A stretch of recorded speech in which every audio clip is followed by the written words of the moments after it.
Subscribe करें हमारे YouTube channel और पाए वीडियो सबसे पहले। और हाँ, बेल आइकन दबाना ना भूलें। आपका पति बहुत अच्छा है, आपकी पत्नी बहुत अच्छी है, आप दोनों बहुत प्रेम से रहते हैं, आपके बीच में कोई तू तू मैं नहीं होती, आपके बच्चे बहुत आज्ञाकारी हैं, बहुत संस्कारी हैं। अरे एक गृहस्थ को क्या चाहिए कि आज्ञाकारी पत्नी हो, पति पत्नी से प्रेम करने वाला पति हो, और बच्चों को आपने संस्कारवान बना के देश के हित में लगा दिया। अब बताओ, आपकी गृहस्थी की सफलता तो यही है ना। आप कौन सी पूजा करना चाहती हो, किस देवता की पूजा करना चाहती हो? आपका देवता आपका पति है। स्त्री का एक ही व्रत है, कौन सा? पातिव्रत। माता अनसुईया ने कौन सा व्रत रखा? जोर से, पतिव्रता। वो ऐसी पतिव्रता थी कि ब्रह्मा विष्णु महेश तीनों उनके घर बच्चा बन के पहुंच गए। मां ने दूध पिलाया। स्त्री केवल पतिव्रता हो जाए तो वो भगवान को वश में कर सकती है।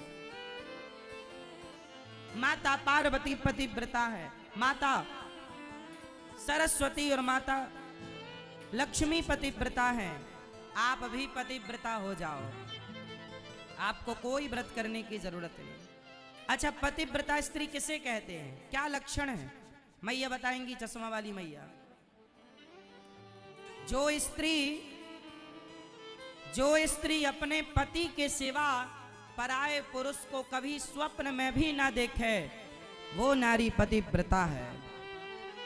जो अपने पति के सिवा पर पुरुष को स्वप्न में भी ना देखे, और जो पत्नी सब प्रकार से अपने पति को खुश रखे, वो नारी पतिव्रता है। पति के जागने के पहले जाग जाए, पति के खाने के बाद खाए, और पति की आज्ञा को भगवान की आज्ञा की तरह माने, वो नारी पतिव्रता। तो आप में से कितनी पतिव्रता हैं? हाथ उठाओ।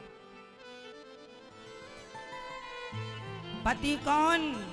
आज से अपने पति को क्या मानेंगी? जोर से, परमेश्वर भगवान।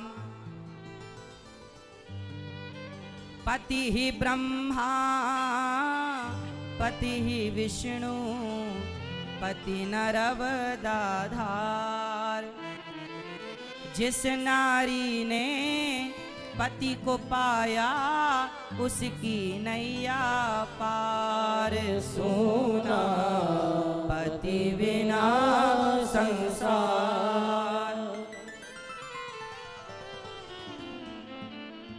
अब कुछ मैया बोल रही हैं, महाराज जी पति नालायक हो तो, पति दुष्ट हो तो, मारने वाला हो तो, शराबी हो तो क्या उसे भी भगवान माने? देखो, सामने वाला कैसा है, पति को चाहिए कि आप पत्नी व्रता बने। आप में से कितने पुरुष पत्नी व्रता हैं जिनकी एक पत्नी हो, एक पत्नी के सिवा सपने में भी दूसरी औरत का चिंतन ना हो, वो पुरुष पत्नी व्रता होता है? बताओ कितने मर्द पत्नी व्रता हैं? आप भैया, आप पत्नी व्रता नहीं हो? इतना लेट उठा, पत्नी देख लेगी तो क्लास लग जाएगी। दूसरी है आपकी पड़ोसन, नहीं? किसी को देखते तो नहीं हो? जेठालाल की तरह बबीता जी को तो नहीं देखते? हाँ।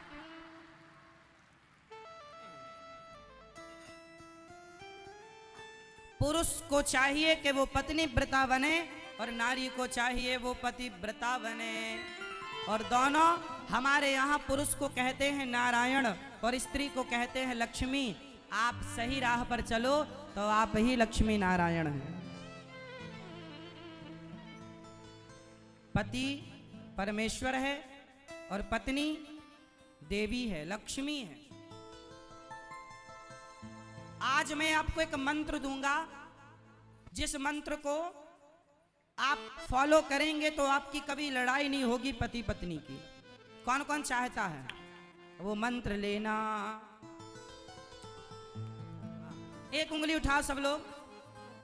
उठ गई? अब इसे यहां रखो सब लोग।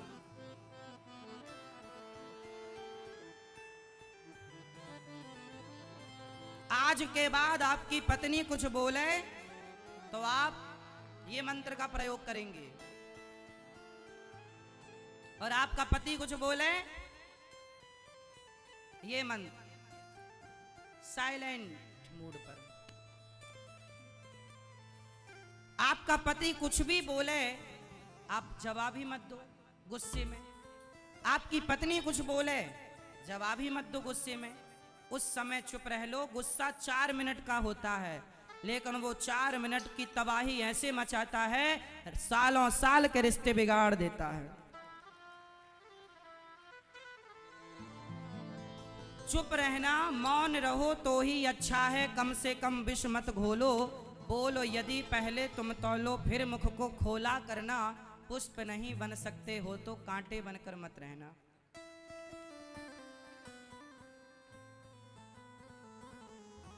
चुप रहो। पति और पत्नी के बीच में क्या होना चाहिए? पैसा, प्रेम, समझदारी, सहनशीलता। क्या? जो पत्नी सहनशील है, देखो पैसा आ जाएगा, प्यार हो जाएगा, समझदारी समय के साथ आएगी, पर रिश्तों में होना चाहिए सहनशीलता। भगवान ने शिशुपाल की 100 गालियां सुनी। पत्थर भी जब मूर्ति बनती है, अभी रामलला बने तो रामलला को बनाने वाला जो मूर्तिकार था, उसने राम जी के मुंह पर कितनी छेनी और हथौड़े की चोट मारी होगी। खाया ना? कितनी छेनी और हथौड़े की चोट मुंह पर, आंखों पर पड़ी होगी, लेकिन वो हर चोट सहता गया पत्थर, हर चोट सहता गया पत्थर, तब जाकर के आज भगवान बनकर के समाज में प्रतिष्ठित है। यदि वो पत्थर, छेनी और हथौड़े की चोट से टूट जाता तो क्या वो रामलला कहलाते? जो पत्थर सहता है ना, वो समाज में भगवान बनकर रहता है।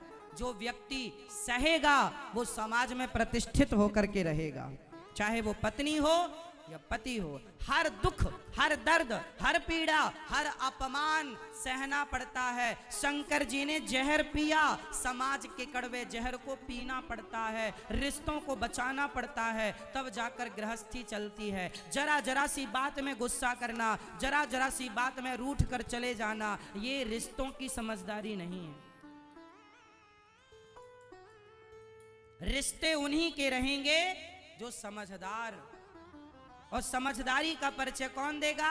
स्त्री या पुरुष? ज्यादा किसकी जिम्मेदारी है?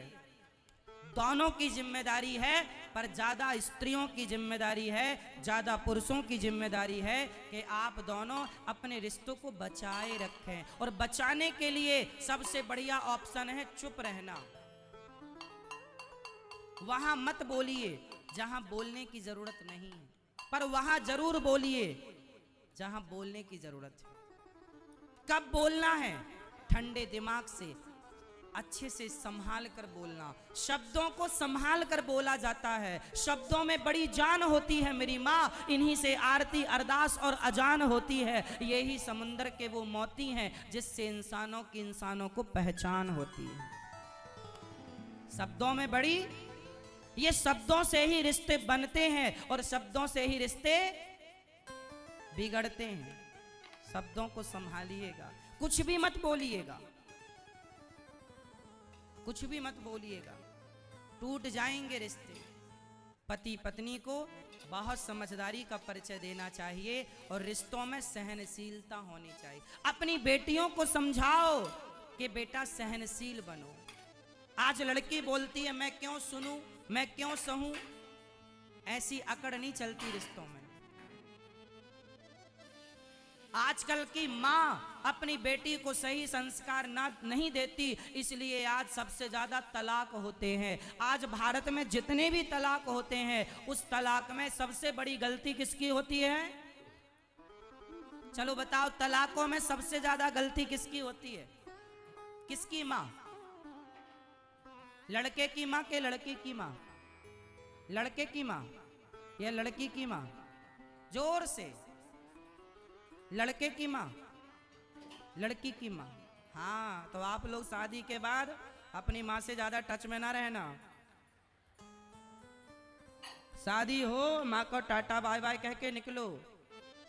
अब पति ही परमेश्वर है, हाल चाल पूछते रहो पर ज्यादा भी नहीं। जरूरत से ज्यादा अमृत भी हानिकारक है। माँ का जरूरत से ज्यादा बेटी के जीवन में इंटरफियर करना बेटी के घर की तबाही करना है। इसलिए कह दो लड़की की माँ से शादी के बाद ज्यादा हाय हालों में ना लगी रहे। बेटी को जीने दे, वहाँ संघर्षों को करने दे बेटी को। थोड़ा कोई बड़ी दिक्कत है, बड़ी टेंशन है तो बेटी का सपोर्ट करो। छोटी छोटी बातों में इंटरफेयर करने की जरूरत नहीं है। रिश्तों को चाहिए सहनशील बने। हम सब अपनी बेटियों को ऐसे संस्कार दें कि रिश्ते खराब ना हो। तो आज से कितने लोग मेरी बात से सहमत होकर के उंगली रख करके मुंह पर और अपने रिश्तों को निभाएंगे, चलाएंगे, आगे बढ़ाएंगे। हर बात पर जहां जरूरत है, देखो कि माहौल ठीक नहीं है, चुप रहो, शांति से बात करेंगे।